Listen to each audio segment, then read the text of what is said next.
रोमी अध्याय 1। म पावल येशू ख्रिस्टको दास प्रेरित हुनलाई बोलाइएको र परमेश्वरको देश सुसमाचारको निम्ति अलग गरिएको हुँ, जुन सुसमाचार उहाँले अघिबाटै आफ्ना अगमवक्ताद्वारा पवित्र धर्मशास्त्रमा प्रतिज्ञा गर्नुभएको थियो। यो सुसमाचार परमेश्वरका पुत्रको विषयमा हो, जसको जन्म शरीर अनुसार दाउदको वंशबाट भएको थियो। येशू ख्रिस्ट हाम्रा प्रभु मरेकाहरूबाट पुनरुत्थान हुनु भएर पवित्रताको आत्मा अनुसार शक्तिमा परमेश्वरका पुत्र ठहरिनुभयो। उहाँका नाउँको खातिर विश्वासद्वारा आउने आज्ञा पालन सबै जातिहरूका बीचमा ल्याउनलाई हामीले उहाँद्वारा अनुग्रह र प्रेरितको काम पाएका छौँ। तिमीहरू पनि तिनीहरू सँगसँगै येशू ख्रिस्टका हुन बोलाइएका छौ। रोममा भएका तिमीहरू सबै परमेश्वरका प्रियहरू जो सन्त हुनलाई बोलाइएका छौ, तिमीहरूलाई परमेश्वर हाम्रा पिता र प्रभु येशू ख्रिस्टबाट अनुग्रह र शान्ति। रोम जाने पावलको उत्कट इच्छा। सर्वप्रथम म मेरो परमेश्वरलाई येशू ख्रिस्टद्वारा तिमीहरू सबैको निम्ति धन्यवाद चढाउँछु, किनकि तिमीहरूका विश्वासको कुरा सारा संसारमा प्रचार भएको छ र सम्पूर्ण हृदयले उहाँको पुत्रको सुसमाचार प्रचारमा उहाँको सेवा गर्दछु र परमेश्वर मेरो साक्षी हुनुहुन्छ कि कसरी म निरन्तर मेरा प्रार्थनामा तिमीहरूलाई याद गर्दछु अनि यो माग्दछु कि कुनै किसिमले परमेश्वरको इच्छाद्वारा आखिरमा म तिमीहरू कहाँ आउन सफल हुन सकूँ, किनभने तिमीहरूलाई बलिया पार्नलाई केही आत्मिक वरदान तिमीहरूलाई दिन सकूँ भनेर म तिमीहरूलाई भेट्ने उत्कट इच्छा गर्दछु। यसरी तिमीहरूको र हाम्रो पारस्परिक विश्वासबाट हामी दुवैले एकअर्काबाट प्रोत्साहन पाउन सकौँ। भाइयो, तिमीहरूलाई थाहै होस् भन्ने म चाहन्छु कि म तिमीहरूका र बाँकी अन्य जातिहरूका बीचमा पनि केही फल बटुल्न सकूँ भनेर तिमीहरूका आउन धेरैपल्ट इच्छा गरे, तर म अहिलेसम्म रोकिएको छु। ग्रीक होस् वा अरू असभ्य जाति, बुद्धिमान होस् वा निर्बुद्धि, सबैको म ऋणी छु। यसैले सकेसम्म तिमी रोममा हुनेहरूलाई पनि सुसमाचार प्रचार गर्न म उत्सुक छु, किनकि सुसमाचारसँग म शर्माउँदिन, किनभने विश्वास गर्ने प्रत्येकका मुक्तिको निम्ति यो परमेश्वरको शक्ति हो, पहिले यहुदीहरूका निम्ति र अन्य जातिहरूका निम्ति पनि। किनकि सुसमाचारमा परमेश्वरबाट आउने धार्मिकता प्रकट भएको छ, त्यो धार्मिकता जो चाहिँ सम्पूर्ण रूपले विश्वासद्वारा नै आउँछ। यस्तो लेखिएको छ, धर्मी चाहिँ विश्वासद्वारा नै जिउने छ। मानिस जातिप्रति परमेश्वरको क्रोध। 1:18। परमेश्वरको क्रोध ती मानिसहरूका सारा भक्तिहीनता र दुष्टताको विरुद्धमा स्वर्गबाट प्रकट भएको छ, जसले सत्यलाई तिनीहरूका अधर्मले दबाइराखेका छन्। परमेश्वरको विषयमा जान्न सकिने कुरा तिनीहरूमा प्रष्टै छ, किनकि परमेश्वरले तिनीहरूलाई त्यो कुरा देखाइदिनु भएको छ। उहाँको अदृश्य गुण अर्थात् उहाँको अनन्त शक्ति र ईश्वरीय स्वभाव संसारको सृष्टिदेखि नै बनाइएका थोकहरूमा छर्लङ्गै देखिएको छ। यसैले तिनीहरूलाई कुनै किसिमको बहाना छैन, किनकि परमेश्वरलाई चिनेर पनि तिनीहरूले परमेश्वरलाई दिनुपर्ने महिमा दिएनन्, न त धन्यवाद नै चढाए।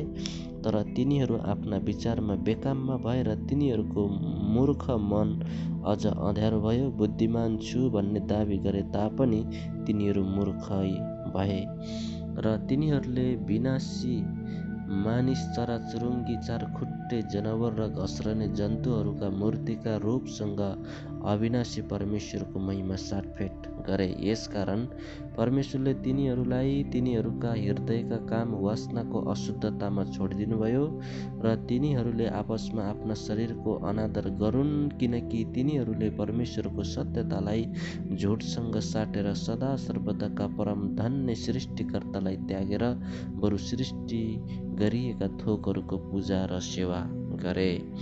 यसै कारण परमेश्वरले तिनीहरूलाई लाज मर्दो कामुकताको निम्ति छोडिदिनुभयो। तिनीहरूका स्त्रीहरूले आफ्ना स्वाभाविक व्यवहारलाई अस्वाभाविक व्यवहारमा परिवर्तन गरे र यसरी नै स्त्रीतर्फको स्वाभाविक व्यवहार त्यागेर एक दोस्रोतर्फ कामुकताको जलनमा पुरुषहरूले पुरुषहरूसितै निर्जन काम गरेर आफ्नै शरीरमा कसुरको उचित दण्ड भोगे। यसरी तिनीहरूले परमेश्वरलाई मान्यता दिन नचाहेका हुनाले परमेश्वरले तिनीहरूलाई भ्रष्ट मनका अवस्थामा अनुचित आचरणको निम्ति त्यागिदिनुभयो। तिनीहरू सबै किसिमका बदमासी, दुष्टता, लोभ, इबीले भरिएका छन्। तिनीहरू डाहा, हत्या, झैझगडा, छल, बदख्वाइले भरिएका हुन्छन् र तिनीहरू कुरौटे र बदनाम गर्ने, परमेश्वरलाई घृणा गर्ने, ढिठ, अहङ्कारी, अभिमानी, दुष्ट कुरा रचिने, आमा बुबाको आज्ञा पालन नगर्ने, मूर्ख, विश्वासघाती, निर्दय र क्रूर हुन्छन्।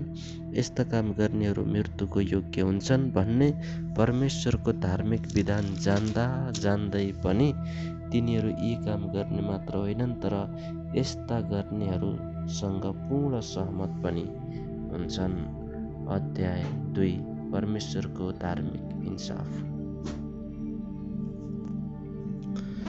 यसकारण अर्कालाई दोष लाउने ए मानिस, तिमी जोसुकै भए तापनि केही बहाना छैन, किनकि जेमा तिमी अर्कालाई दोष लाउँछौ त्यसैमा आफै पनि दोषी ठहरिनेछौ, किनभने तिमी दोष लाउने पनि त्यही काम गर्छौ। यस्तो काम गर्नेहरूमाथि परमेश्वरको इन्साफ ठिकसँग पर्छ भनेर हामी जान्दछौँ। ए मानिस, तिमीले यस्ता काम गर्नेहरूलाई दोष लाउँछौ र आफै पनि त्यही काम गर्छौ भने के परमेश्वरको इन्साफबाट उम्कन्छु भन्ने तिमी ठान्छौ? अथवा परमेश्वरको कृपाले तिमीलाई पश्चातापमा डोर्याउँछ भन्ने थाहा नपाएर के तिमी उहाँको दया, सहनशीलता र धैर्यको प्रशस्ततालाई तुच्छ ठान्छौ? तर परमेश्वरको धार्मिक इन्साफ प्रकट हुने त्यस क्रोधको दिनको लागि आफ्नो कठोर र अपश्चातापी हृदयले गर्दा तिमीले आफ्नो निम्ति क्रोध थुपारिरहेछौ, किनकि उहाँले हरेक मानिसलाई उसको काम अनुसार दिनुहुनेछ। धैर्यसँग असल काम गरेर महिमा, इज्जत र अमरत्व खोज्नेहरूलाई चाहिँ उहाँले अनन्त जीवन दिनुहुनेछ। तर झगडालु, सत्यको पालन नगर्ने, दुष्टतामा हिँड्नेहरूमाथि चाहिँ क्रोध र रिस पर्नेछ। खराब काम गर्ने हरेक मानिसमाथि सङ्कट र आपत आइपर्नेछ, पहिले यहुदीमाथि र अन्य जातिहरूमाथि पनि। तर असल काम गर्ने हरेकलाई, पहिले यहुदीहरूलाई अनि अन्य जातिहरूलाई पनि गौरव, इज्जत र शान्ति प्राप्त हुनेछ, किनकि परमेश्वरले पक्षपात गर्नुहुन्न।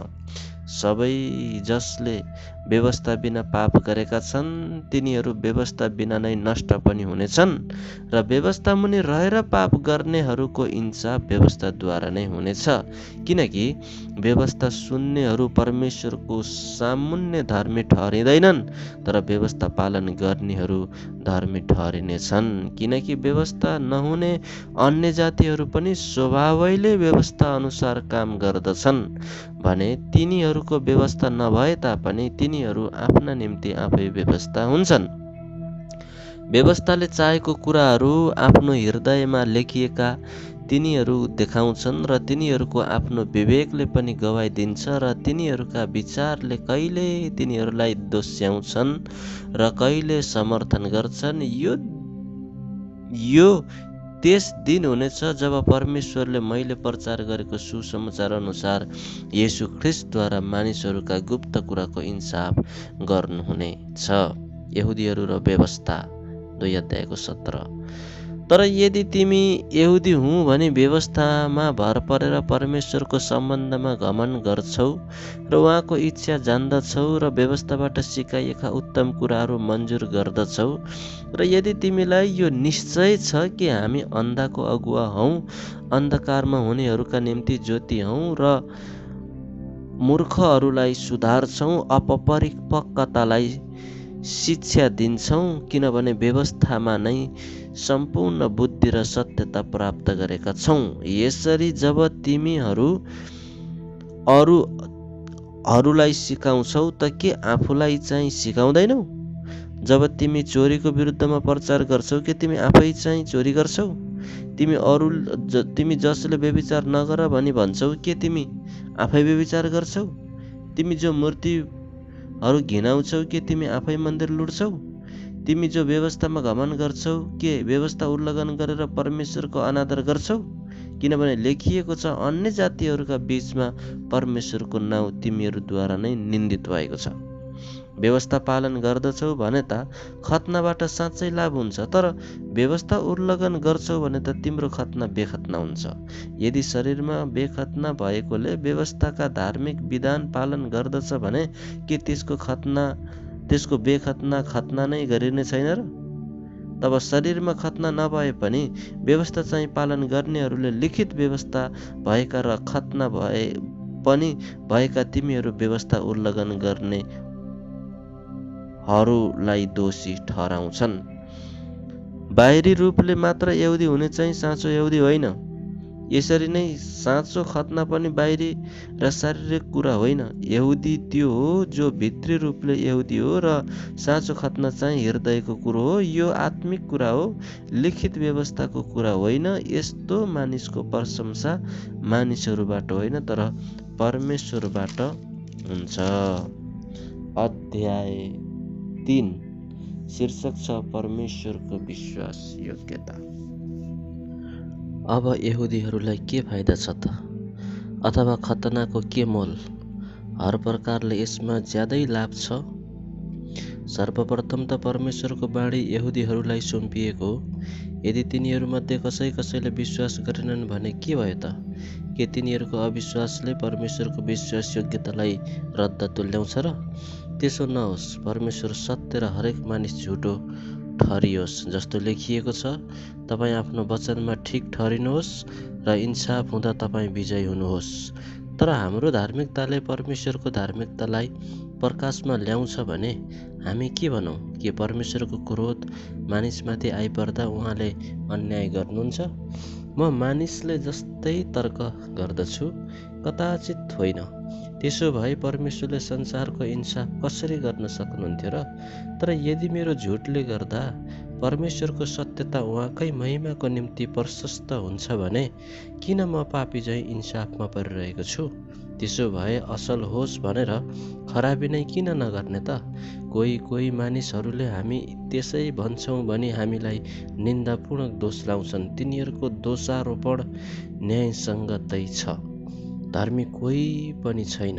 3:9 उसो भए के हामी यहुदीहरू अझ असल छौँ? त अवश्य छैनौँ। किनकि सबै मानिस यहुदी र अन्य जाति दुवै पापको वंशमा छन् भनी मैले दोष लाइसकेको छु। जसो लेखिएको छ, धर्मी कोही छैन, एकजना पनि छैन। बुझ्ने कोही छैन, परमेश्वरलाई खोज्ने कोही छैन। ती सबै बरालिएका छन्, तिनीहरू एकसाथ बेकाममा भएका छन्। कसैले असल गर्दैन, असल गर्ने एकजना पनि छैन। तिनीहरूका घोक्रा खुल्ला चिहान हुन्। तिनीहरू आफ्ना जिब्रोको छलका कुरा गर्छन्। सर्पको विष तिनीहरूका ओठमा छ। तिनीहरूका मुख श्राप र तितो कुराले भरिएका छन्। तिनीहरूका खुट्टा रक्तपात गर्न छिटा छन्। विनाश र दुर्दशा तिनीहरूको बाटोमा छन् र शान्तिको बाटो तिनीहरूले चिनेका छैनन्। तिनीहरूका आँखाको सामुन्ने परमेश्वरको भय छैन। अब हामी जान्दछौँ, जे जति व्यवस्थाले भन्दछ, व्यवस्था मुनि हुनेहरूलाई नै भन्दछ कि हरेक मुख चुप रहोस् र सारा संसार परमेश्वरको अघि जवाफदेही होस्। यसै कारण व्यवस्थाको कर्मले कोही प्राणी उहाँको दृष्टिमा धर्मी ठहरिने छैन, किनकि व्यवस्थाद्वारा नै पापको चेतना हुन्छ।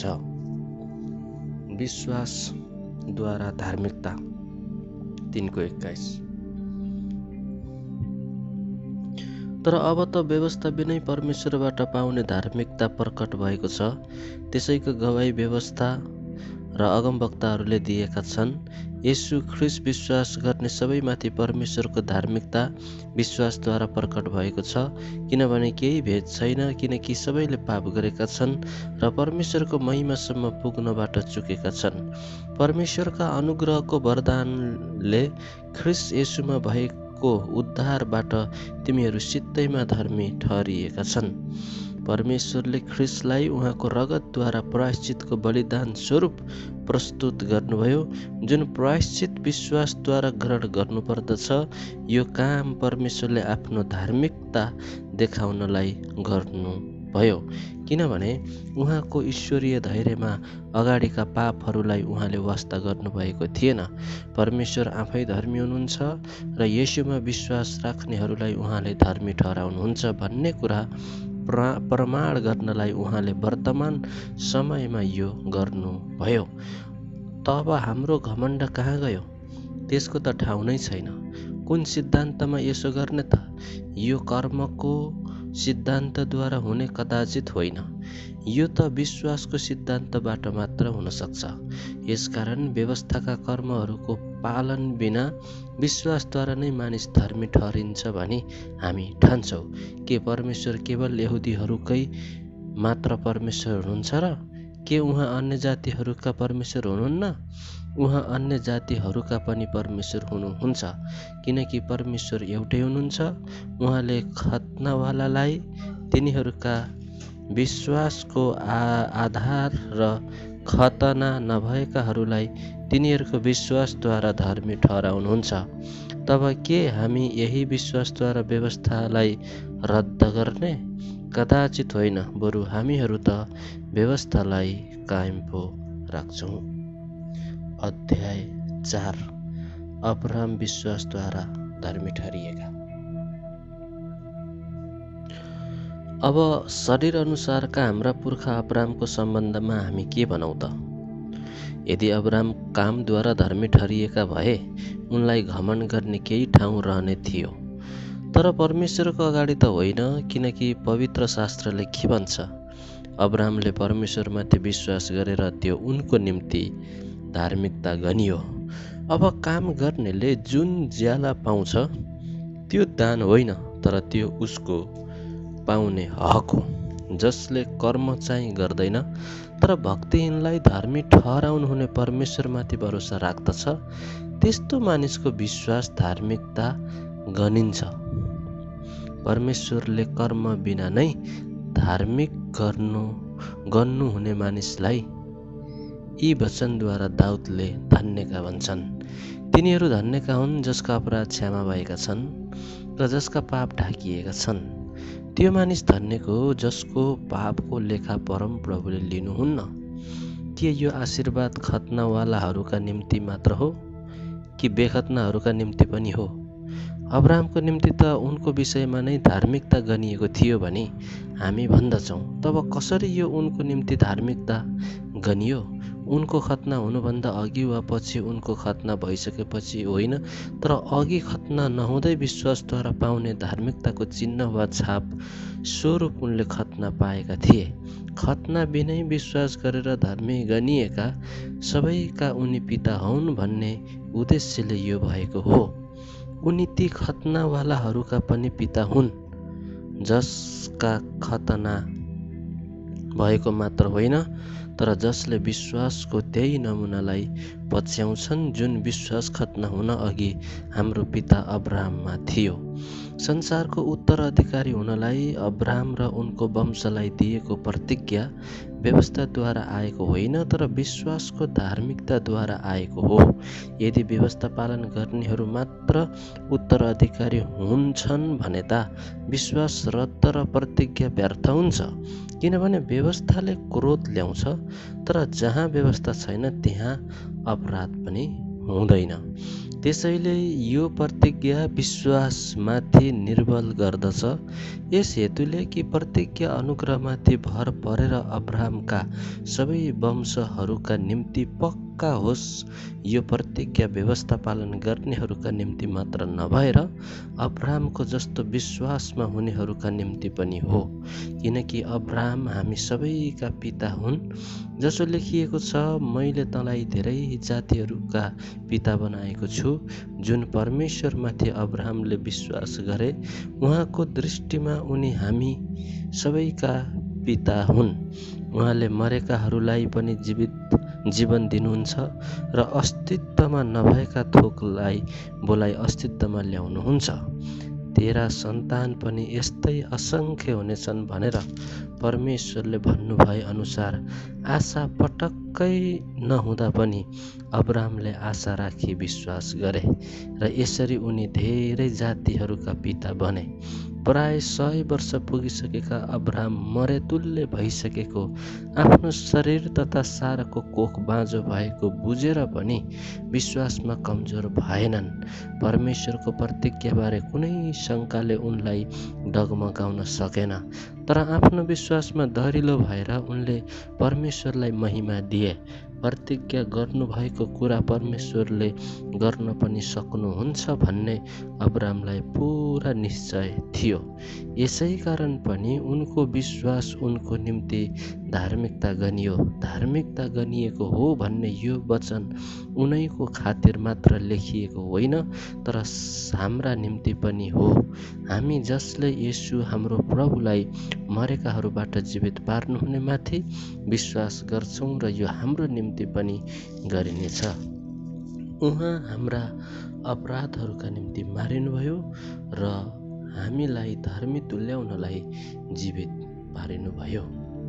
अध्याय 5 शान्ति र आनन्द। यसै कारण विश्वासद्वारा धर्मी ठहरिएर हाम्रा प्रभु येशू ख्रिस्टद्वारा परमेश्वरसँग हाम्रो मिलाप भएको छ। उहाँद्वारा हामीले यस अनुग्रहमा विश्वासद्वारा प्रवेश पाएका छौँ। यस अनुग्रहमा हामी खडा छौँ र परमेश्वरका महिमाको सहभागी हुने हाम्रो आशामा हामी रमाउँछौँ। यति मात्र होइन, तर हामी आफ्नो सङ्कटमा रमाउँछौँ, यो जानेर कि सङ्कटले सहनशीलता उत्पन्न गराउँछ, सहनशीलताले चरित्र र चरित्रले आशा उत्पन्न गराउँछ। आशाले हामीलाई निराशा गराउँदैन, किनकि हामीलाई दिएको पवित्र आत्माद्वारा परमेश्वरको प्रेम हाम्रा हृदयमा खनाइएको छ। किनकि हामी दुर्बल हुँदा नै ख्रिस्ट अधर्मीहरूका निम्ति ठिक समयमा मर्नुभयो। धार्मिक मानिसको निम्ति मर्न तयार हुने कोही बिरलै पाइएला, कतै असल मानिसको निम्ति कसैले मर्ने आँट पनि गरिहाल्ला। तर परमेश्वरले हाम्रा निम्ति उहाँको प्रेम यसैमा देखाउनुहुन्छ कि हामी पापी छँदै ख्रिस्ट हाम्रा निम्ति मर्नुभयो। यसकारण उहाँको रगतद्वारा धर्मी ठहराइएका हुनाले झन् बढी हामी परमेश्वरको क्रोधबाट उहाँद्वारा बचाइनेछौँ। किनकि हामी शत्रु छँदै उहाँका पुत्रको मृत्युद्वारा परमेश्वरसँग हाम्रो मिलाप भएको थियो भने झन् बढी अब उहाँसँगै मिलाप भएका हुनाले ख्रिस्टको जीवनद्वारा हामी बचाइनेछौँ। यति मात्र होइन, तर हाम्रा प्रभु येशू ख्रिस्टद्वारा परमेश्वरमा हामी रमाउँदै पनि छौँ। उहाँद्वारा हामीलाई परमेश्वरसँग मिलाप प्राप्त भएको छ। आदमद्वारा मृत्यु, ख्रिस्टद्वारा जीवन। 5:12। एकजना मानिसद्वारा संसारमा पाप आयो र पापबाट मृत्यु। यसरी नै सबै मानिसले पाप गरेका हुनाले सबै मानिसमा मृत्यु फैलियो। व्यवस्था दिइन अघि पनि संसारमा पाप थियो, तर जहाँ व्यवस्था छैन त्यहाँ पापको लेखा पनि हुँदैन। आदमदेखि लिएर मूसासम्मका मानिसहरूमाथि मृत्युले राज्य गर्यो। तिनीहरूमाथि पनि जसले आदमले गरे जस्तो अपराध गरेका थिएनन्। ती आदम चाहिँ आउनुहुने प्रतिरूप थिए। सित्तैको वरदान र त्यस आधारमा केही समानता छैन, किनकि एकजना मानिसको अपराधले गर्दा धेरै मरे भने त झन् बढी परमेश्वरको अनुग्रह र एकजना मानिसको अर्थात् येशू ख्रिस्ट द्वारा भएको सित्तैको वरदान धेरैका निम्ति प्रशस्त भयो। सित्तैको वरदान चाहिँ त्यस एकजना मानिसको पापको नतिजा जस्तै होइन, किनकि एउटा अपराधको इन्साफले दण्डको आज्ञा ल्यायो, तर धेरै अपराधका पछि आउने सित्तैको वरदानले निर्दोषीकरण ल्याउँछ।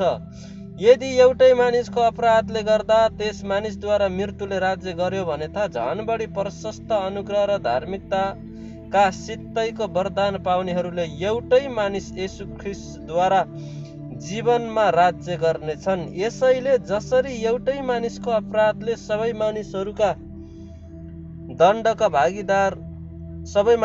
दण्डका भागीदार बने, त्यसरी नै एउटै मानिसको धार्मिकताको कामले सबै मानिसहरूका निम्ति धर्मी ठहराएर जीवन ल्याउँछ। किनकि जसरी एउटै मानिसको अनाज्ञाकारिताले धेरैजना पापी बनाइए, त्यसै गरी एकैजनाको आज्ञाकारिताद्वारा धेरैजना धर्मी बनाइनेछन्। व्यवस्था आयो र अपराधको वृद्धि भयो, तर जहाँ पाप बढ्यो अनुग्रह झन बढी मात्रामा बढ्यो। यस हेतुले कि जसरी पापले मृत्युमा राज्य गर्यो, त्यसै गरी येशू ख्रीष्ट हाम्रा प्रभुद्वारा अनुग्रहले धर्मी ठहराएर अनन्त जीवनसम्म राज्य गरोस्। अध्याय 6। पापमा मृत्यु, ख्रीष्टमा जीवन। अब हामी के भनौँ? के अनुग्रह प्रशस्त मात्रामा होस् भनेर हामी पापमा लागिरहौँ त? त्यसो नहोस्। हामी जो पापको लेखी मर्यौँ त कसरी अझै त्यसैमा जिउनु? के तिमीहरू जान्दैनौ हामी सबै जतिले ख्रीष्ट येशूमा बप्तिस्मा लियौँ उहाँकै मृत्युमा बप्तिस्मा लिएका थियौँ। यसकारण बप्तिस्माद्वारा हामी मृत्युमा उहाँसँगै गाडियौँ, ताकि जसरी पिताको महिमाद्वारा ख्रीष्ट मरेकाहरूबाट जीवित पारिनुभयो, त्यसरी हामी पनि नयाँ जीवनको मार्गमा हिँडौँ। यदि उहाँको मृत्युमा हामी उहाँसँगै एउटै भएका छौँ भने उहाँको पुनरुत्थानमा पनि निश्चय नै हामी उहाँसँगै एक हुनेछौँ।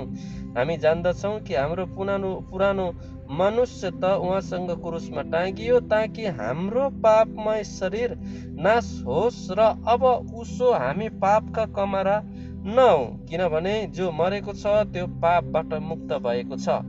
तर यदि हामी ख्रीष्टसँग मरेका छौँ भने त उहाँसँग जिउने पनि छौँ भन्ने विश्वास गर्दछु। हामी जान्दछौँ कि ख्रीष्ट मरेकाहरूबाट जीवित भएर फेरि मर्नुहुने छैन। अब उसो उहाँमाथि मृत्युको राज्य हुँदैन। जुन मृत्युमा उहाँ मर्नुभयो त्यो पापको लेखी सधैँको लागि एकैपल्ट मर्नुभयो, तर जुन जीवनमा उहाँ जिउनुहुन्छ त्यो परमेश्वरको निम्ति जिउनुहुन्छ। यसै गरी तिमीहरूले पनि आफूलाई पापको लेखी मरेको तर ख्रीष्ट येशूमा परमेश्वरको लागि जीवित भएको ठान्नुपर्छ।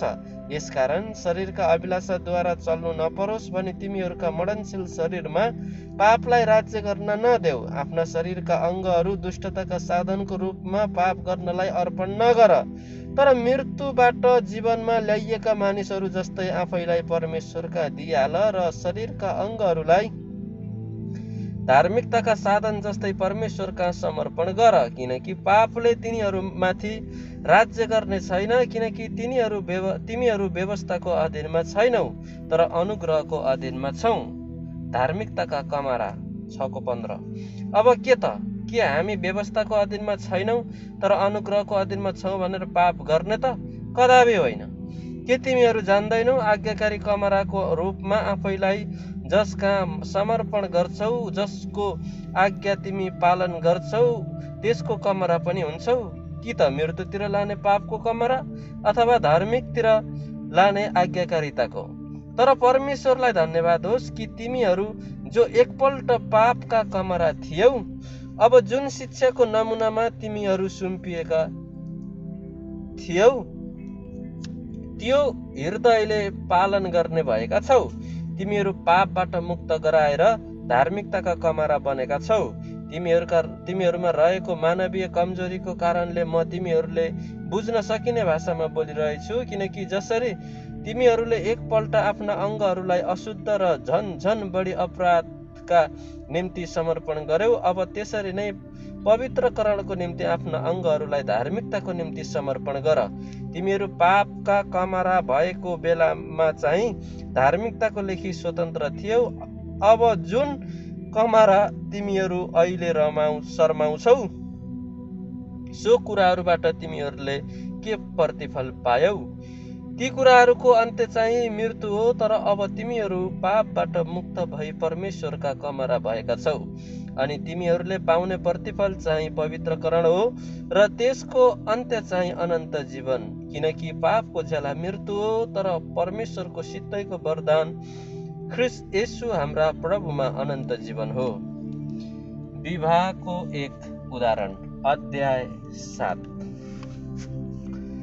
भाइयो, के तिमीहरू जान्दैनौ? म व्यवस्था जान्नेहरूसँग बोलिरहेछु कि मानिसहरूको जीवनकालसम्म मात्र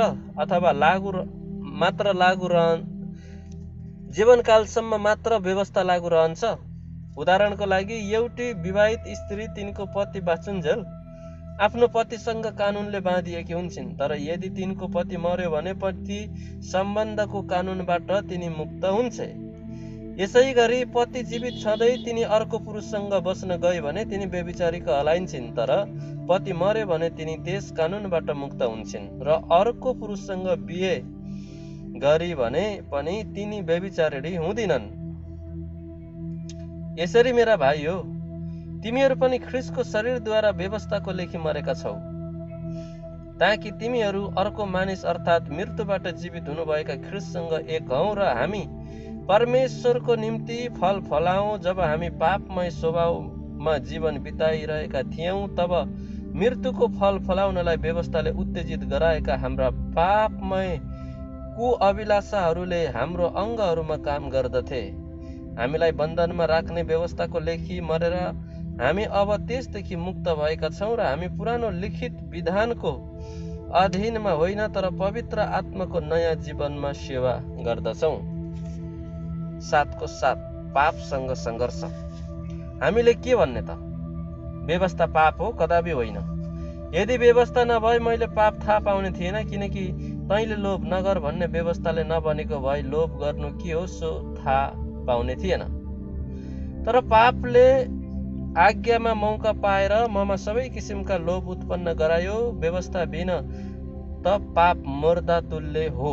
व्यवस्था बिन रहँदा एकपल्ट म जीवित थिएँ, तर आज्ञा पाएपछि पाप जागी उठ्यो र म चाहिँ मरे। जीवनको प्रतिज्ञा दिने त्यही आज्ञाले मेरो निम्ति मृत्यु ल्यायो, किनकि पापले आज्ञाद्वारा मौका पाएर मलाई छल्यो र त्यसैद्वारा मलाई मार्यो। व्यवस्था पवित्र छ र आज्ञा पवित्र, न्यायसङ्गत र असल छ। त के जो असल छ त्यसले मेरो निम्ति मृत्यु ल्यायो त? कदापि होइन। तर पाप चाहिँ पापैको रूपमा देखियोस् भनेर असल कुराद्वारा पापले ममा मृत्यु उत्पन्न गराइरहेछ, ताकि आज्ञाद्वारा पाप सम्पूर्ण रूपले पापमय बनोस्। किनकि हामी जान्दछौँ कि व्यवस्था आत्मिक हो, तर म चाहिँ शारीरिक छु र पापैमा बेचिएको छु। म के गर्दछु त्यो बुझ्दिनँ, किनकि जे म चाहन्छु त्यो गर्दिनँ, तर त्यही गर्दछु जो म घृणा गर्दछु। गर्न नचाहेको म गर्दछु भने व्यवस्था असल छ भनी म सहमत हुन्छु। यसैले अब त्यो गर्ने म होइन, तर ममा बास गर्ने पाप हो। किनकि मलाई थाहा छ कि ममा अर्थात् मेरो पापमय स्वभावमा केही असल कुराले बास गर्दैन। जे असल छ त्यो गर्ने इच्छा ममा छ, तर म त्यो पुरा गर्न सक्दिनँ। किनकि असल काम जो म गर्न चाहन्छु त्यो म गर्दिनँ, तर दुष्ट काम जो म गर्न चाहन्न त्यही म गर्ने गर्छु। अब म जो इच्छा गर्दिनँ त्यही गर्छु भने त्यो गर्ने म होइन, तर म भित्र बास गर्ने पाप हो। यसरी एउटा नियमले काम गरेको म पाउँछु। जब म भलो गर्न चाहन्छु तब दुष्टैलाई मेरो नजिकै उपस्थिति पाउँछु, किनकि म मेरो अन्तस्करणमा परमेश्वरको व्यवस्थामा आनन्दित हुन्छु, तर मेरो अङ्गहरूमा अर्को नियमले मेरो मनमा रहेको नियमसँग युद्ध गर्दछु, र मेरो अङ्गहरूमा बास गर्ने पापको नियमले मलाई बन्धनमा पार्दछ। हाय, म कस्तो दुखी मानिस! यस मृत्युको शरीरबाट मलाई कसले छुटाउला? येशू ख्रिस्ट हाम्रा परमप्रभुद्वारा नै परमेश्वरलाई धन्यवाद होस्। त्यसैले म स्वयं आफ्नो मनले त परमेश्वरका व्यवस्थाको सेवा गर्दछु, तर मेरा पापमय स्वभावद्वारा चाहिँ म पापका व्यवस्थाको सेवा गर्दछु। अध्याय 8। पवित्र आत्माबाट पाउने जीवन। यसकारण अब ख्रीष्ट येशूमा भएकाहरूलाई दण्डको आज्ञा छैन। पाप र मृत्युको व्यवस्थाबाट मलाई जीवनका आत्माको व्यवस्थाले ख्रीष्ट येशूमा मुक्त पारेको छ। पापमय स्वभावले दुर्बल पारिएको हुनाले व्यवस्थाले जे गर्न सकेन परमेश्वरले गर्नुभयो, अर्थात् उहाँले आफ्ना पुत्रलाई पापमय शरीरको रूपबाट पाप बलि झैँ पठाउनुभयो। यसरी उहाँले पापलाई शरीरमा नै दण्ड दिनुभयो, यस हेतुले कि व्यवस्थाको उचित आवश्यकता हामीमा पूर्ण होस्। हामी जो पापमय स्वभाव अनुसार होइन तर पवित्र आत्मा अनुसार चल्दछौँ, किनभने पापमय स्वभाव अनुसार चल्नेले शरीरका कुरामा मन लगाउँछन्, तर आत्मा अनुसार चल्नेले आत्माका कुरामा मन लगाउँछन्। किनभने पापमय स्वभावमा मन लाउनु चाहिँ मृत्यु हो, तर पवित्र आत्मामा मन लाउनु जीवन र शान्ति हो। किनभने पापमय शरीरतिर लागेको मन चाहिँ परमेश्वरप्रति शत्रुता हो। परमेश्वरका व्यवस्थाको अधीनमा त्यो हुँदैन, न त त्यो कहिल्यै हुन सक्छ। पापमय स्वभावको वंशमा हुनेहरूले परमेश्वरलाई प्रसन्न पार्न सक्दैन। यदि साँच्चै परमेश्वरका आत्मा तिमीहरूमा वास गर्नुहुन्छ भने तिमीहरू पापमय स्वभावमा होइन तर पवित्र आत्मामा हुन्छौ। तर कुनै मानिसमा ख्रीष्टका आत्मा हुनुहुन्न भने त त्यो उहाँका हुँदै होइन। यदि ख्रीष्ट तिमीहरूमा हुनुहुन्छ भने पापको कारणले तिमीहरूका शरीर मरेको भए तापनि तिमीहरूका आत्मा धार्मिकताको कारणले जिउँदा हुन्छन्। तर यदि येशूलाई मरेकाहरूबाट जीवित पार्नुहुनेका आत्मा तिमीहरूमा वास गर्नुहुन्छ भने ख्रीष्ट येशूलाई मरेकाहरूबाट जीवित पार्नुहुने नै तिमीहरूमा वास गर्नुहुन्छ भने उहाँका आत्माद्वारा तिमीहरूका मरणशील शरीरलाई पनि जीवित पार्नुहुनेछ। यसैले त भाइ हो, पापमय स्वभाव अनुसार जिउनलाई हामी पापमय स्वभावप्रति बाध्य छैनौँ। किनकि पापमय स्वभाव अनुसार जिउँछौ भने तिमीहरू मर्नेछौ। तर यदि पवित्र आत्माद्वारा शरीरका कार्यहरू तिमीहरूले निर्मूल पार्यौ भने तिमीहरू जिउनेछौ। किनभने सबै जो परमेश्वरका आत्माले डोर्याएका हुन्छन् तिनीहरू नै परमेश्वरका सन्तान हुन्। किनभने फेरि डरमा पर्नलाई दासत्वको आत्मा तिमीहरूले पाएका छैनौ, तर तिमीहरूले धर्मपुत्र हुने आत्मा पाएका छौ। यसैले जब हामी परमेश्वरलाई अब्बा पिता भनी पुकार्छौँ, त्यो चाहिँ हामी परमेश्वरका सन्तान हौ भनी पवित्र आत्माले हाम्रो आत्मासँग गवाई दिनुभएको हो। र सन्तान हौ भने त उत्तराधिकारी पनि हौ, परमेश्वरका उत्तराधिकारी र ख्रीष्टसँग साँचो उत्तराधिकारी। उहाँसँग दुःख भोग्छौँ भने त हामी उहाँसँगै महिमित पनि हुनेछौ। भावी महिमा 8:18। म विचार गर्दछु कि हामीमा जुन महिमा प्रकट गरिनेछ त्यससँग वर्तमान समयका कष्टहरू तुलना गर्न योग्य छैनन्। सृष्टि बडो उत्कण्ठले परमेश्वरका पुत्र प्रकट गर्ने कुराको प्रतीक्षा गर्छ। सृष्टि व्यर्थताको वंशमा पारिने त्यसको आफ्नै इच्छाले होइन, तर उहाँको इच्छाले जसले त्यसलाई वंशमा पार्नुभयो। यसै आशामा कि सृष्टि त्यसको आफ्नै विनाशको बन्धनबाट मुक्त गराइनेछ र त्यसले पनि परमेश्वरका सन्तानको महिमा स्वतन्त्रता प्राप्त गर्नेछ। हामी जान्दछौँ सारा सृष्टि अहिलेसम्म एक साथ प्रसव वेदनाको आर्तनाद गरिरहेछ। सृष्टि मात्र होइन तर हामी आफै पनि, जसमा पवित्र आत्माको पहिलो फल छ, सन्तानको रूपमा ग्रहण गरिनलाई अर्थात् हाम्रो देहको उद्धारको निम्ति प्रतीक्षा गरेर हामी आफै पनि भित्रै आर्तनाद गर्दछौँ। किनकि यही आशामा हामीले मुक्ति पाएका थियौँ। अब देखिने चाहिँ आशा त आशा नै होइन, किनकि देखेका कुराको आशा कसले गर्छ र? तर यदि हामी आफूले नदेखेको कुराको आशा गर्छौँ भने धैर्य साथ हामी त्यसको प्रतीक्षा गर्छौँ। त्यसै गरी पवित्र आत्माले पनि हाम्रो दुर्बलतामा सहायता गर्नुहुन्छ। कसरी प्रार्थना गर्नुपर्ने हो सो हामी जान्दैनौँ, तर शब्दहरूमा व्यक्त गर्न नसकिने सुस्केरामा पवित्र आत्माले हाम्रा निम्ति मध्यस्थान गर्नुहुन्छ र मानिसहरूका हृदयको खोजी गर्नुहुनेले पवित्र आत्माको विचार के हो सो जान्नुहुन्छ। किनकि परमेश्वरको इच्छा अनुसार पवित्र आत्माले सन्तहरूका निम्ति मध्यस्थान गर्नुहुन्छ, विजेताहरूभन्दा अझ बढी। 8:28। हामी जान्दछौँ उहाँलाई प्रेम गर्नेहरू र उहाँका अभिप्राय अनुसार बोलाइएकाहरूका निम्ति हरेक कुरामा परमेश्वरले भलाइ नै गर्नुहुन्छ। जसलाई उहाँले पहिलेबाटै चिन्नु भएको छ, उहाँले तिनीहरूलाई आफ्नो पुत्रको रूप समान बनाउनलाई धेरै भाइहरूमध्ये उहाँ चाहिँ ज्येष्ठ हुन् भनेर अघिबाटै नियुक्त गर्नुभयो। जसलाई उहाँले अघिबाटै नियुक्त गर्नुभयो तिनीहरूलाई उहाँले बोलाउनु पनि भयो, र जसलाई उहाँले बोलाउनु भयो तिनीहरूलाई उहाँले धर्मी पनि ठहराउनु भयो, र जसलाई धर्मी ठहराउनु भयो तिनीहरूलाई उहाँले महिमित पनि पार्नु भयो। हामीले यसमा के भन्ने त? यदि परमेश्वर हामीतर्फ हुनुहुन्छ भने हाम्रो विरुद्धमा को हुन्छ? जसले आफ्नै निज पुत्रलाई बाँकी राख्नु भएन तर हामी सबैका निम्ति उहाँलाई दिनुभयो, के उहाँले हामीलाई सबै थोक पनि उहाँकै साथमा दिनुहुने छैन र? परमेश्वरका चुनिएकाहरूका विरुद्धमा कसले अभियोग लाउनेछ? धर्मी ठहराउने परमेश्वर नै हुनुहुन्छ भने दण्डको आज्ञा दिने को? मर्ने त ख्रीष्ट येशू हुनुहुन्छ, जो पाप मरेकाहरूबाट जीवित पारिनुभयो र परमेश्वरको दाहिने बाहुलीतर्फ हुनुहुन्छ र हाम्रा निम्ति मध्यस्थ पनि गर्नुहुन्छ। कसले हामीलाई ख्रीष्टको प्रेमबाट अलग गर्ने? के सङ्कटले अथवा दुःखले वा खेदोले वा अनिकालले वा नग्नताले अथवा खतराले वा तरवारले? यस्तो लेखिएको छ, तपाईँको खातिर दिनभर हामी मारिन्छौँ, काटिने भेडाहरू जस्तै हामीहरू गनिएका छौँ।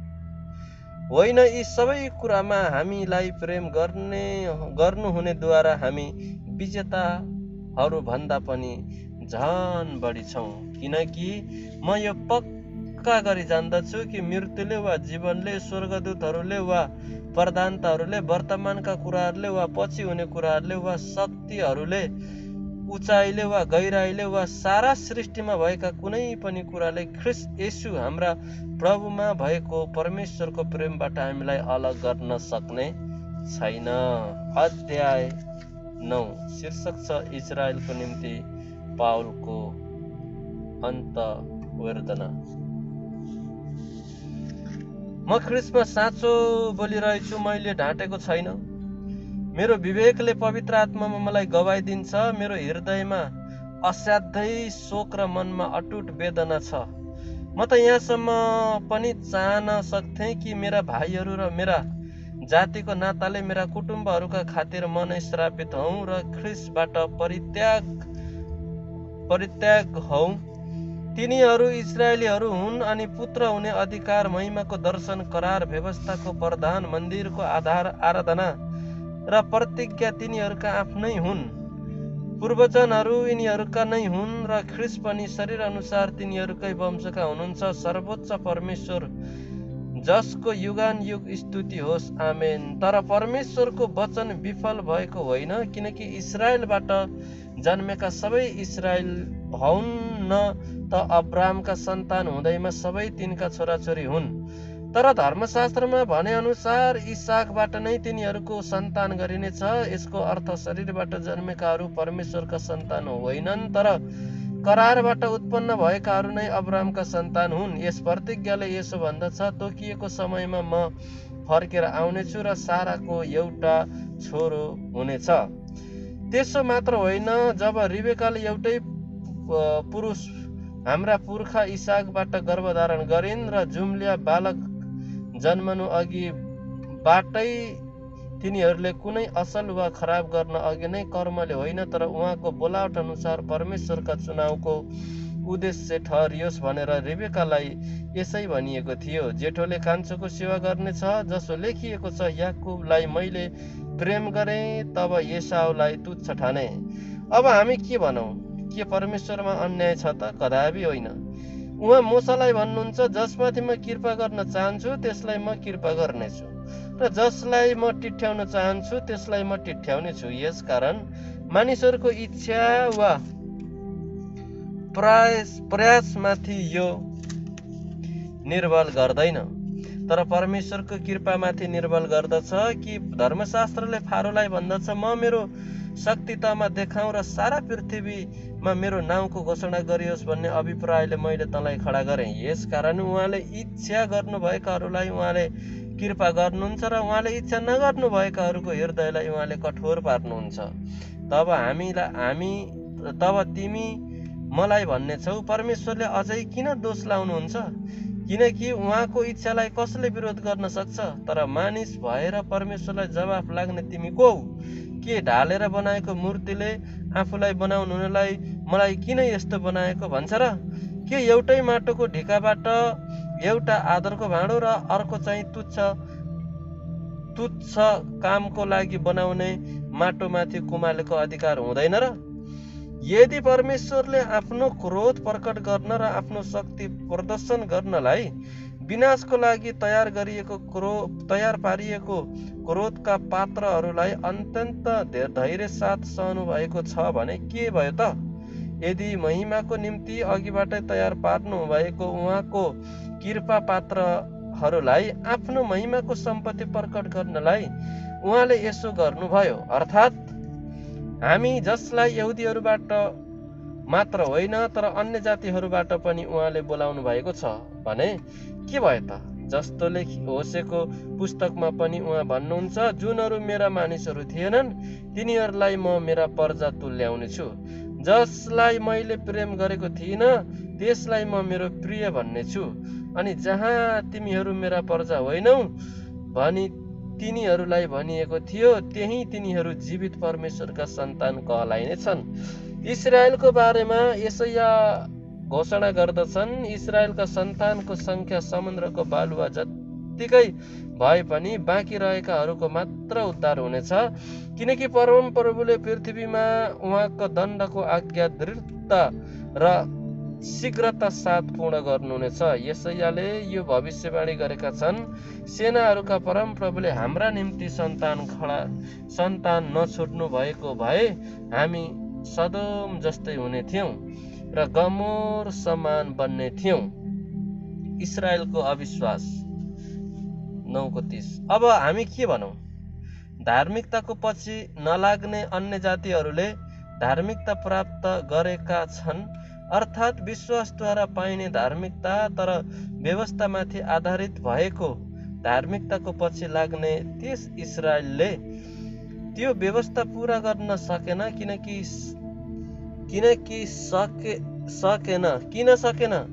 किनकि धार्मिकता कर्महरूमाथि आधारित छ भन्ठानेर तिनीहरूले विश्वासद्वारा धार्मिकता खोजेनन्।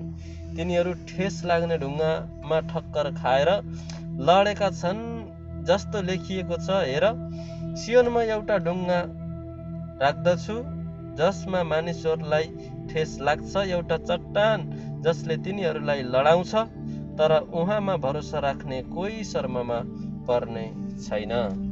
अध्याय 10। भाइयो, मेरो आफ्नो हृदयको इच्छा र तिनीहरूका निम्ति परमेश्वरमा मेरो प्रार्थना यही छ कि तिनीहरूले उद्धार पाउन्। म यो गवाई दिन्छु कि परमेश्वरप्रति तिनीहरूको जोस त छ, तर यो जोस ज्ञान अनुसार छैन, किनभने परमेश्वरबाट आउने धार्मिकताको विषयमा नजानेर तिनीहरूको आफ्नै धार्मिकता स्थापित गर्न खोज्दा तिनीहरू परमेश्वरका धार्मिकताको अधीनमा रहेनन्। किनभने विश्वास गर्ने धर्मी ठहरियोस् भनेर ख्रीष्ट नै व्यवस्थाको अन्त्य हुनुहुन्छ। मूसा लेख्छन्, व्यवस्थामा आधारित भएको धार्मिकता पालन गर्ने मानिस त्यसैबाट जिउने छ, तर विश्वासमाथि आधारित भएको धार्मिकताले यसो भन्छ, मनमा यसो नभन्, स्वर्गमा को उक्लने? अर्थात् ख्रीष्टलाई तल ल्याउनलाई, वा आफ्नो मनमा यसो पनि नभन्, पातालमा को ओर्लने? अर्थात् मरेकाहरूबाट ख्रीष्टलाई माथि ल्याउनलाई। तर यसले के भन्छ? वचन तिम्रो नजिकै छ, तिम्रो मुखैमा छ र तिम्रो हृदयमा छ, अर्थात् विश्वासको वचन जो हामी प्रचार गर्दछौँ। किनकि यदि तिमीले येशूलाई प्रभु हो भनी आफ्ना मुखले स्वीकार गर्यौ र परमेश्वरले उहाँलाई मरेकाहरूबाट जीवित पार्नु भयो भने आफ्नो हृदयमा विश्वास गर्यौ भने तिम्रो उद्धार हुनेछ। किनकि मानिसले आफ्नो हृदयले विश्वास गर्छ र ऊ निर्दोष ठहरिन्छ, अनि उसले आफ्नो मुखले स्वीकार गर्छ र उद्धार पाउँछ। धर्मशास्त्र भन्दछ, उहाँमाथि भरोसा राख्ने कोही लाजमा पर्ने छैन, किनकि यहुदी र अन्य जातिमा केही भेदभाव छैन। उहाँ एउटै प्रभु, सबैका प्रभु हुनुहुन्छ र उहाँलाई पुकार्नेहरू सबैले आफ्नो प्रशस्त आशिष दिनुहुन्छ, किनकि प्रभुको नाउँ पुकार्ने हरेकले उद्धार पाउँछ। तर जसलाई विश्वास गरेकै छैनन् उहाँलाई मानिसहरूले कसरी पुकार्ने? जसको विषयमा सुनेकै छैनन् उहाँमाथि तिनीहरूले कसरी विश्वास गर्ने? र प्रचारक बिना तिनीहरूले कसरी सुन्ने? र कसैले नपठाइकन मानिसहरूले कसरी प्रचार गर्ने?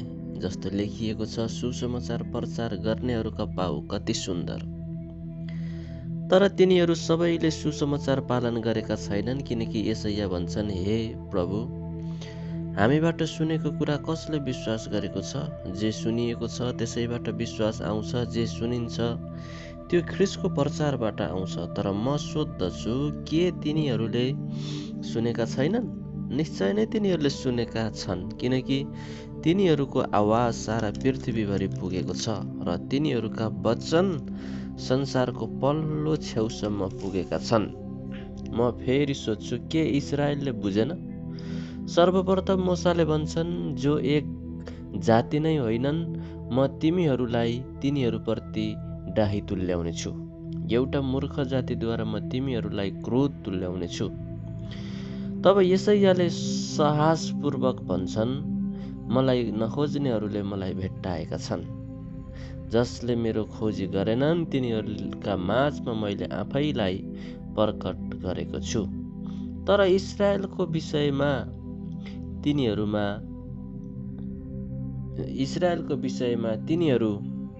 भन्दछन्, दिनभरि नै अटेरी र विरोधी मानिसहरूप्रति मैले मेरो हात पसारेको छु।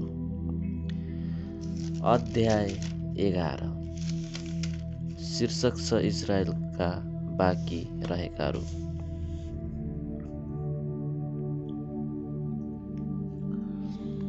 यसकारण म सोध्दछु, के परमेश्वरले आफ्ना मानिसलाई परित्याग गर्नुभएको छ त? कदापि होइन। किनकि म पनि त अब्राहमको सन्तान बेन्यामिनका कुलको एक इस्राएली हुँ। परमेश्वरले पहिलेदेखि नै चुन्नुभएका आफ्ना मानिसहरूलाई बहिष्कार गर्नु भएन। के एलियाको विषयमा पवित्र शास्त्रले भनेका कुरा तिमीहरू जान्दैनौ? उनले इस्राएलको विरुद्धमा परमेश्वरसँग कसरी बिन्ती गर्दछन्, हे प्रभु, तिनीहरूले तपाईँका अगमवक्ताहरूलाई मारेका छन्, तपाईँका वेदीहरू भत्काइदिएका छन् र म मात्र एक्लै छोडिएको छु र तिनीहरू मेरो प्राणको खोजीमा छन्। तर उनलाई परमेश्वरको उत्तर के छ? बालको सामुन्ने घोडा नटेक्ने 7,000 मानिसहरू मैले आफ्नो निम्ति राखेको छु। यसै गरी यस वर्तमान समयमा पनि अनुग्रहद्वारा चुनिएकाहरूको एक भागी भाग छ। तर अनुग्रहबाट हो भने यो कर्मको आधारमा होइन, नत्र त अनुग्रह अझ अनुग्रह नै रहने थिएन। तब के इस्राएलले के खोजेको थियो त्यो पाउन असफल भयो? तर चुनिएकाहरूले त्यो प्राप्त गरे। अरू सबै चाहिँ कठोर बने, जस्तो लेखिएको छ, परमेश्वरले तिनीहरूलाई चेतनाहीन आत्मा दिनुभएको छ, यस्ता आँखा दिनुभएको छ जसले नदेखुन् र यस्ता कान जसले नसुनुन्, र आवाजको दिनसम्म पनि तिनीहरू यस्तै छन्। आजको दिनसम्म पनि तिनीहरू यस्तै छन्। र दाउद भन्छन्, तिनीहरूको भोज पासो र तराप बनोस्, एउटा भड्खालो र तिनीहरूलाई बदला दिने कुरो होस्। तिनीहरूका आँखा नदेख्नलाई धमिला हुन् र तिनीहरूका डाहा सधैँ कुपकुप्रा भइरहन्। कलमी बाँधिएको हाँगा 11:11। यसकारण म सोध्दछु, के लोट्नलाई तिनीहरूले ठक्कर खाएका हुन्? कदापि होइन।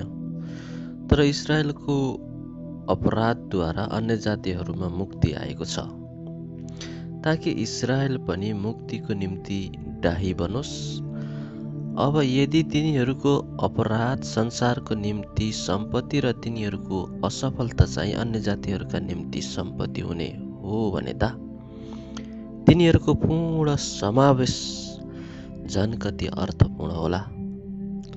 अब तिमी अन्य जातिहरूलाई भनिरहेछु, अन्य जातिहरूको प्रेरित भएको हुनाले म मेरो सेवालाई महत्त्व दिँदछु, यस आशामा कि मेरो आफ्नै यहुदी जातिलाई डाही बनाउन सकूँ र तीमध्ये कसैलाई बचाउन सकूँ।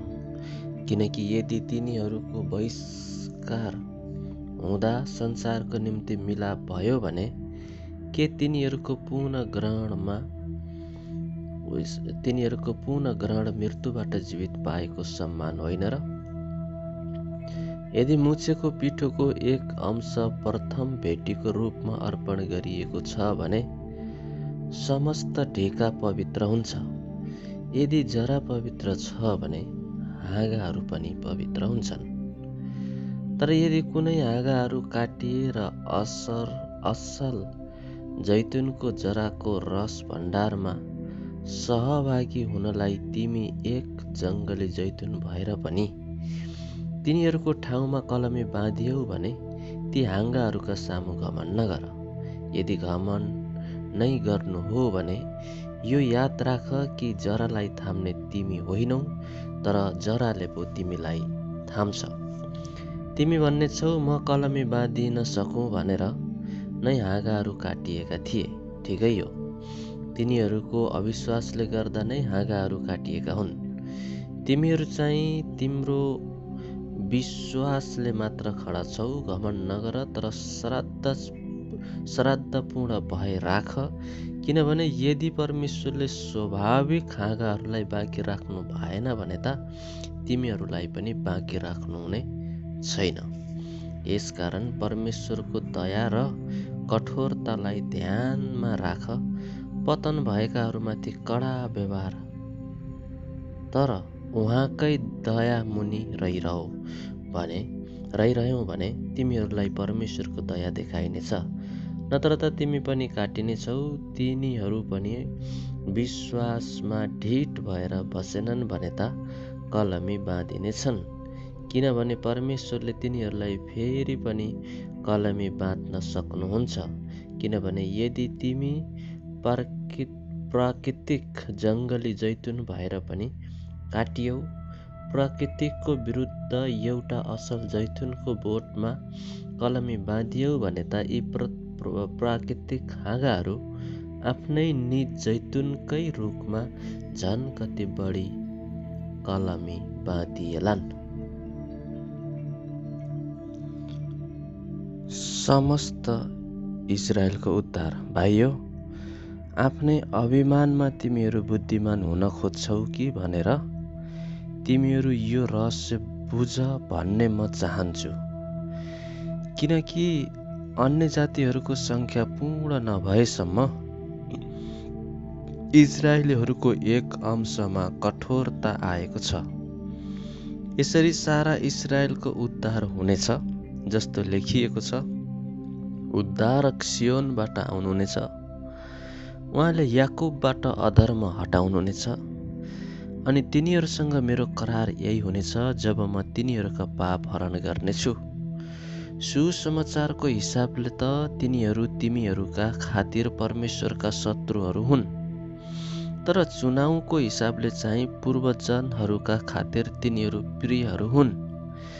किनभने परमेश्वरका वरदान र बोलावट अटल छन्। किनकि जसरी तिमीहरू पनि एकपल्ट परमेश्वरको आज्ञा पालन नगर्नेहरू थियौ, तर अब तिनीहरूको अनाज्ञाकारिताले गर्दा तिमीहरूले कृपा पाएका छौ। तिमीहरूलाई कृपा देखाइएकोले गर्दा तिनीहरूले पनि कृपा प्राप्त गरून् भनी तिनीहरूले अहिले अनाज्ञाकारी भएका छन्। किनकि परमेश्वरको कृपा सबै मानिसहरूमाथि होस् भनेर उहाँले सबैलाई अनाज्ञाकारितामा नै सुम्पिदिनु भएको छ। प्रशंसा गान। 11:33। आहा, परमेश्वरको वैभव र बुद्धि र ज्ञान कति गहिरो, उहाँका इन्साफहरू कति अगम र उहाँका मार्ग बुझ्न नसकिने। किनभने प्रभुको मनलाई कसले जानेको छ, अथवा उहाँको सल्लाहकार को भएको छ, अथवा कसले उहाँलाई कुनै उपहार दिएको छ र परमेश्वरले उसलाई फिर्ता दिनु परोस्। किनकि सबै थोक उहाँबाट, उहाँद्वारा र उहाँकै निम्ति हुन्। उहाँलाई नै सदा सर्वदा महिमा होस्। आमेन। अध्याय 12। जिउँदो बलिदान। यसकारण भाइयो, परमेश्वरको कृपालाई ध्यानमा राखी म तिमीहरूलाई अनुरोध गर्दछु कि तिमीहरूको आत्मिक उपासनाको रूपमा आफ्ना शरीरलाई पवित्र र परमेश्वरलाई ग्रहणयोग्य हुने जिउँदो बलिको रूपमा अर्पण गर। यस संसारको ढाँचामा नचल, तर आफ्नो मनमा नयाँ भई पूर्ण रूपले परिवर्तित हौ र परमेश्वरको असल, ग्रहणयोग्य र सिद्ध इच्छा के हो त्यो तिमीहरूले जाँच्न सक। किनभने मलाई दिएको अनुग्रहद्वारा तिमीहरूमध्ये हरेकलाई म आग्रह गर्दछु, जसले आफूलाई जस्तो सम्झनुपर्छ त्यसभन्दा बढी नसम्झोस्, तर परमेश्वरले हरेकलाई दिनुभएको विश्वासको नाप बमोजिम सन्तुलित विचारले सोचोस्। किनकि जसरी हाम्रो एउटै शरीरमा धेरै अङ्गहरू हुन्छन्, तर सबै अङ्गहरूको एउटै काम हुँदैनन्, त्यसरी नै हामी जो धेरै छौँ, हामी पनि ख्रिस्टमा एउटै शरीर हौँ र प्रत्येक एक अर्काका अङ्ग हौँ। हामीलाई दिएको अनुग्रह अनुसार अलग अलग वरदानहरू हामी प्रयोग गरौँ। अगमबाडीको हो भने विश्वासको परिमाण अनुसार, सेवाको हो भने सेवाको काममा, शिक्षा दिनेले शिक्षा दिने काममा, अर्ती दिनेले अर्ती दिने काममा, दान दिनेले उदार चित्तले, शासन गर्नेले दत्तचित्त साथ, कृपाको काम गर्नेले खुसीसित। प्रेम सम्बन्धी 12:9। प्रेम निष्कपट होस्। जुन कुरा खराब छ त्यसलाई घृणा गर। जुन कुरा असल छ त्यसमा लागिरह। भातृप्रेमसँग एकअर्कालाई प्रेम गर। आफूलाई भन्दा बढी अरूलाई आदर गर। जोसमा पछि नहट। पवित्र आत्मामा प्रज्वलित हौ। प्रभुको सेवा गर्दै रह। आफ्नो आशामा आनन्द गर। सङ्कटमा धैर्य धारण गर। प्रार्थनामा निरन्तर लागिरह। सन्तहरूको खाँचोमा सहायता देऊ। अतिथि सत्कार कायम राख। तिमीहरूको खेदो गर्नेहरूलाई आशीर्वाद देऊ। नसराप। आनन्द गर्नेहरूसँग आनन्द गर। रुनेहरूसँग रौ। एकअर्कासँग मिलेर बस। अभिमानी नहौ, तर नम्रहरूसँग सङ्गत गर। कहिल्यै अहङ्कारी नहौ। कसैलाई खराबको सट्टा खराब नगर। जुन कुरा सबै मानिसहरूका दृष्टिमा आदरणीय छ तिनमा ध्यान देऊ। हुन सक्छ भने सकेसम्म सबैसँग शान्तिमा बस। प्रिय हो, आफैले कहिल्यै बदला नल्याऊ, तर परमेश्वरको क्रोधमा छोडिदेऊ। किनभने लेखिएको छ, बदला लिने काम मेरो हो, म नै बदला लिनेछु। परम प्रभु भन्नुहुन्छ, बरु तिम्रो शत्रु भोकाएको छ भने त्यसलाई खुवाऊ, त्यो तिर्खाएको छ भने त्यसलाई पानी देऊ। त्यो गर्नाले तिमीले त्यसको टाउकोमा आगोको बुङ्रो थुपार्नेछौ। खराबीबाट पराजित नहो, तर खराबीलाई भलाइले जित। अध्याय 13।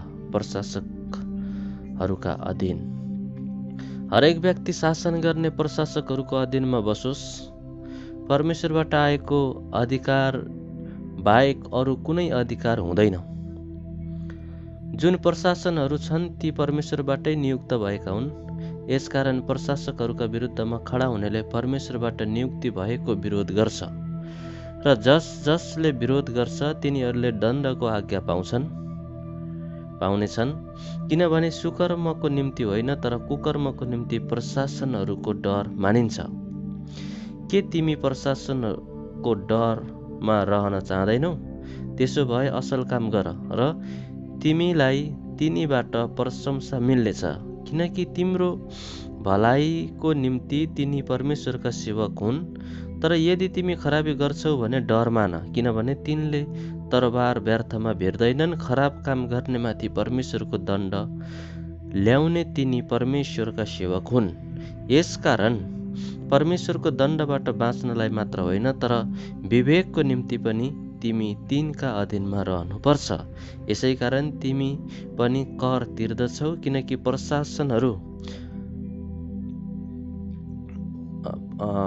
प्रशासकहरू यसै कामको निम्ति निरन्तर लागिरहेका परमेश्वरको सेवक हुन्। तिर्नुपर्ने कुरा सबैलाई तिर, कर तिर्नुपर्नेलाई कर महसुल, तिर्नुपर्नेलाई महसुल, आदर गर्नुपर्नेलाई आदर, इज्जत गर्नुपर्नेलाई इज्जत गर।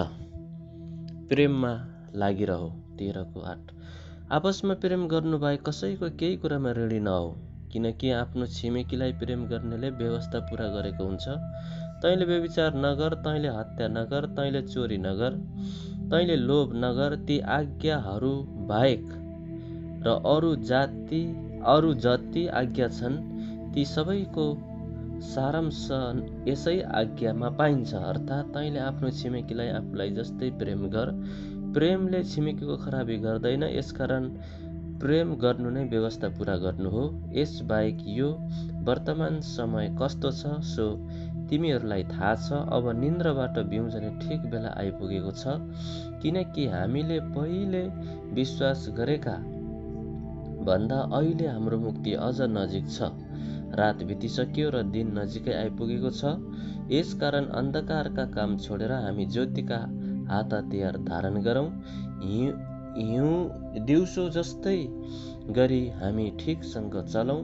मोज मज्जामा, प्याङकडमा, व्यभिचारमा, भ्रष्टाचारमा, झगडा र डाहामा होइन, तर प्रभु येशू ख्रिस्टलाई धारण गर र पापमय स्वभावको अभिलाषा पूरा गर्ने कुरामा ध्यान देऊ।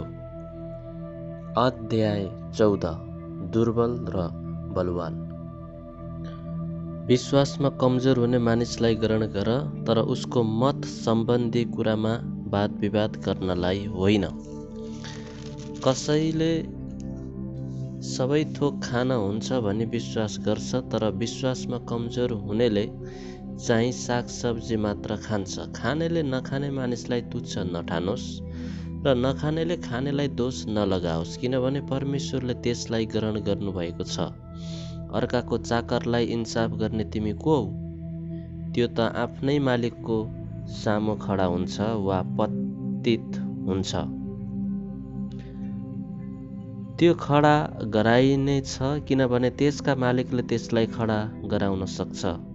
कुनै मानिसले एउटा दिनलाई अर्को दिनभन्दा बढी महत्त्वको मान्छ, अर्को मानिसले सबै दिनलाई समान ठान्छ। हरेक मानिस आफ्नै मनमा पूर्ण रूपले निश्चित हुनुपर्छ। जुन व्यक्तिले कुनै दिनलाई विशेष रूपले पालन गर्छ, त्यसले प्रभुको आदरको निम्ति पालन गर्छ। जुन व्यक्तिले खान्छ, त्यसले प्रभुको निम्ति खान्छ, किनकि त्यसले परमेश्वरलाई धन्यवाद दिन्छ। जुन व्यक्तिले खाँदैन, त्यसले परमेश्वरको आदरको निम्ति खाँदैन र परमेश्वरलाई धन्यवाद दिन्छ। हामी कोही पनि आफ्नै निम्ति बाँच्दैनौँ र कोही पनि आफ्नै निम्ति मर्दैनौँ। यदि हामी बाँच्छौँ भने प्रभुकै निम्ति बाँच्छौँ र मर्छौँ भने पनि प्रभुकै निम्ति मर्छौँ। चाहे हामी बाँचौँ चाहे मरौँ, हामी प्रभुकै हौँ। यसैको निम्ति ख्रिस्ट मर्नुभयो र फेरि जीवित हुनुभयो कि उहाँ मरेकाहरूका र जीवितहरूका दुवैका प्रभु हुन्। तिमी किन आफ्नो भाइको इन्साफ गर्छौ? अथवा तिमी आफ्नो भाइलाई किन तुच्छ ठान्छौ? किनभने हामी सबै परमेश्वरका न्याय आसनको सामुन्ने खडा हुनेछौँ। किनकि लेखिएको छ, प्रभु भन्नुहुन्छ, जस्तो म जीवित छु, प्रत्येक घोडा मेरो सामुन्ने टेकिनेछ। हरेक जिब्रोले प्रभु परमेश्वरको प्रशंसा गर्नेछ। यसैले हामी हरेकले परमेश्वरलाई आफ्ना लेखा दिनेछौँ। यसै कारण हामी एउटाले अर्कालाई अब उसो इन्साफ नगरौँ, बरु आफ्नो भाइको बाटोमा ठेस लाग्ने कुरो अथवा बाधा पर्ने कुरो कहिल्यै नराख्ने अटोट गरौँ। म जान्दछु र प्रभु यसुमा मलाई निश्चय छ कि कुनै कुरा पनि आफैमा अशुद्ध हुँदैन, तर जसले त्यो अशुद्ध ठान्छ त्यसको निम्ति त्यो अशुद्ध नै हुन्छ। यदि तिमीले जे खान्छौ त्यस कुराले तिम्रो भाइलाई चोट पार्छ भने तिमी प्रेममा चलेका हुँदैनौ। जुन भाइको निम्ति ख्रीष्ट मर्नुभयो, तिमीले खाएको कुराबाट उसको नाश नहोस्। यसैकारण तिमीले जे असल लाग्छ त्यसलाई अरूले खराब भन्न नदेऊ, किनभने परमेश्वरको राज्य भनेको खानु पिउनु होइन, तर पवित्र आत्मामा धार्मिकता, शान्ति र आनन्द हो।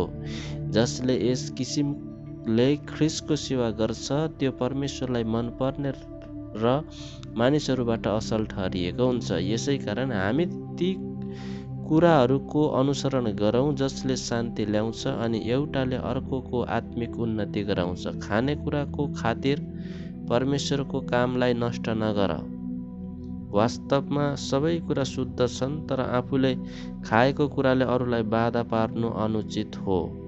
उचित त यो हुन्छ कि मासु नखानु, मद्यपान नगर्नु तथा कुनै यस्तो काम नगर्नु जसद्वारा तिम्रो भाइलाई बाधा हुन्छ। तिमीमा भएको विश्वास परमेश्वर र तिम्रो बीचमा राख। धन्यको हो त्यो मानिस जसले आफूले उचित ठहराएको कुराको कारणले आफैलाई दोषी ठहराउनु पर्दैन, तर कसैले शङ्का गरेर केही खायो भने त्यो दोषी ठहर्छ, किनकि उसले विश्वाससाथ खाएको छैन। विश्वासबाट उत्पन्न नभएको कुनै पनि कुरा पाप हो। अध्याय 15। विश्वासमा दरिला हुनेमा हामीले नराखेर दुर्बल मानिस हामीले आफैलाई मात्र खुसी पार्ने इच्छा नराखेर दुर्बल मानिसहरूका कमजोरीलाई सहनुपर्छ। हामी प्रत्येकले आफ्नो छिमेकीको आत्मिक सुधार होस् भनेर तिनको भलाइको लागि तिनलाई प्रसन्न राखौँ, किनकि ख्रीष्टले पनि आफैलाई प्रसन्न पार्नु भएन। जसो लेखिएको छ, तपाईँलाई निन्दा गर्नेहरूको निन्दा म माथि पर्यो। अघि लेखिएका कुराहरू हाम्रो शिक्षाको निम्ति लेखिएका थिए, यस उद्देश्यले कि पवित्र शास्त्रबाट आउने स्थिरता र उत्साहद्वारा हामी आशा प्राप्त गर्न सकौँ। स्थिरता र उत्साहका परमेश्वरले तिमीहरूलाई ख्रीष्ट येशूसँग एक भएर एकअर्कासँग एक चित्तका भई जिउन देऊन्, कि एकै मनका भएर एउटै स्वरले हाम्रा प्रभु येशू ख्रीष्टका परमेश्वर र पिताको महिमा तिमीहरू गर्न सक। यसकारण परमेश्वरका महिमाको निम्ति ख्रीष्टले तिमीहरूलाई ग्रहण गर्नुभए बमोजिम तिमीहरूले पनि एउटाले अर्कोलाई ग्रहण गर।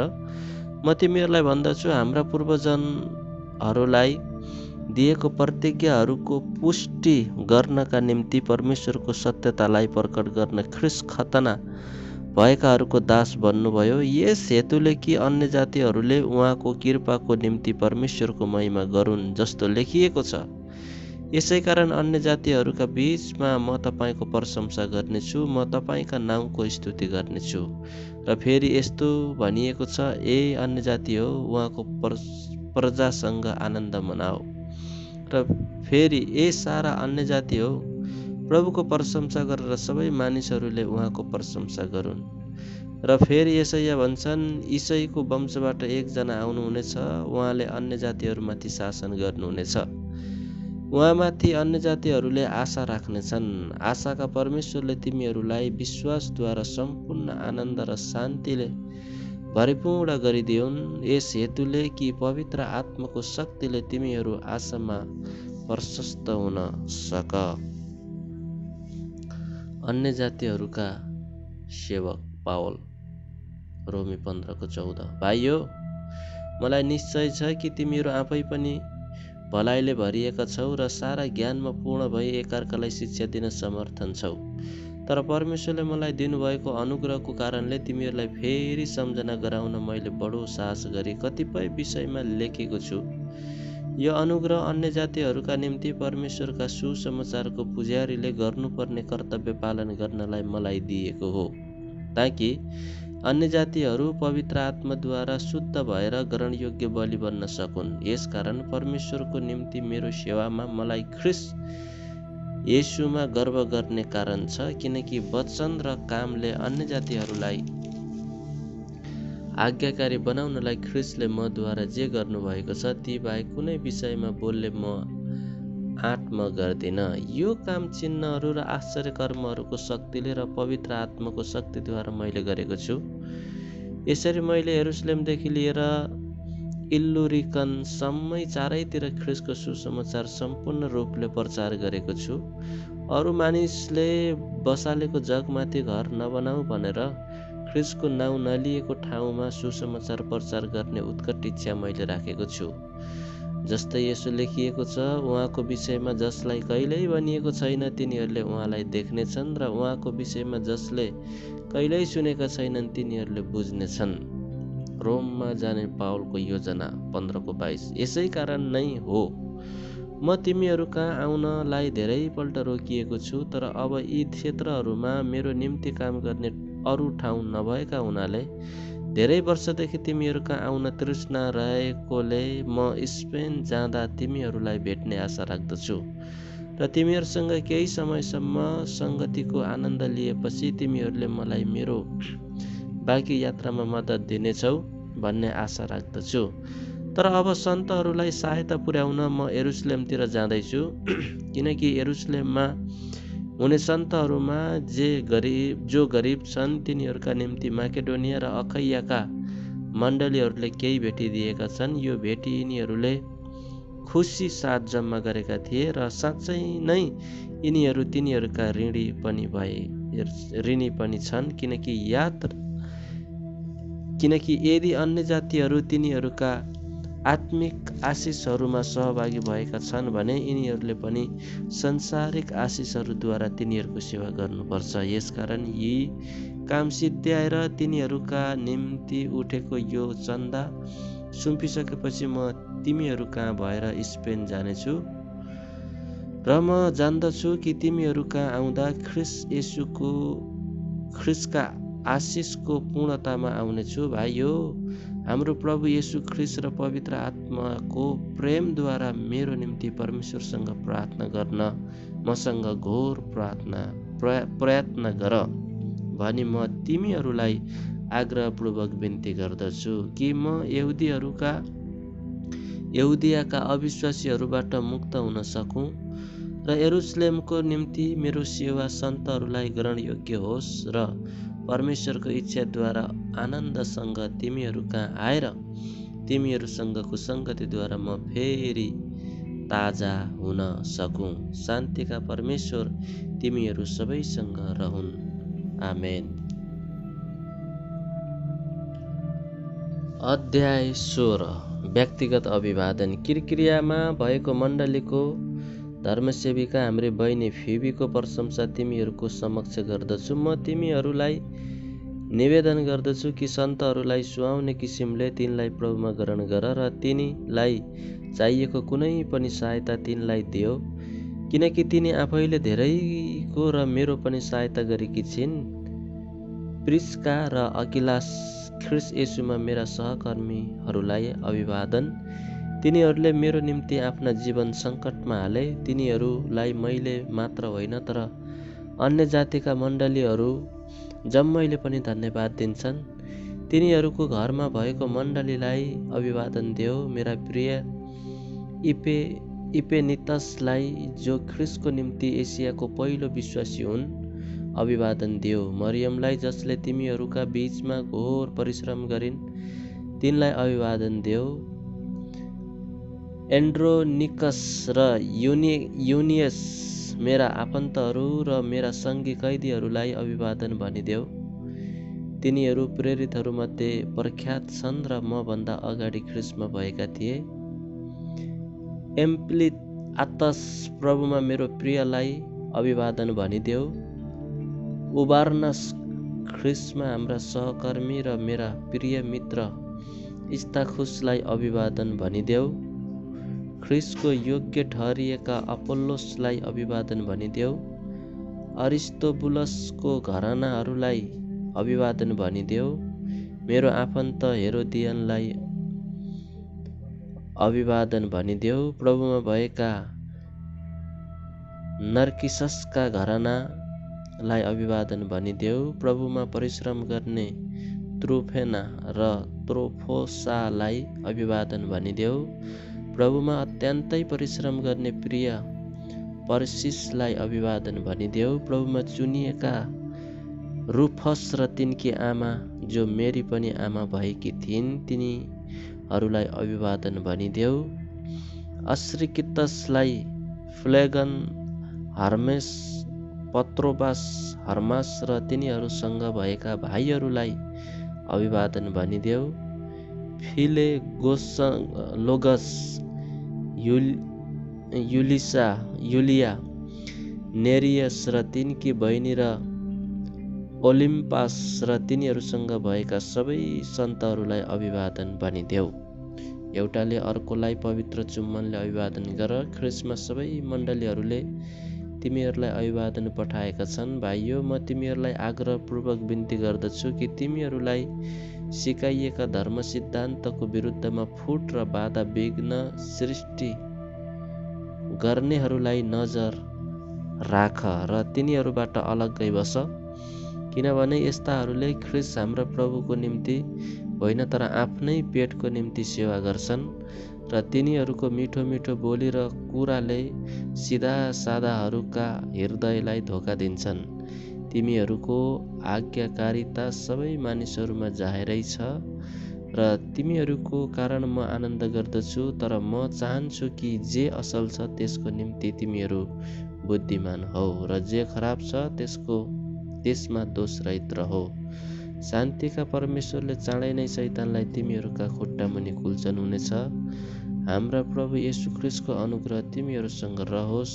तिमोथी मेरा सहकर्मी र मेरा आफन्तहरू लुकियस, यासोन र सोसिपात्रोसले तिमीहरूलाई अभिवादन पठाएका छन्। यो चिठी लेख्ने म तर्तियसले प्रभुमा तिमीहरूलाई अभिवादन पठाउँदैछु।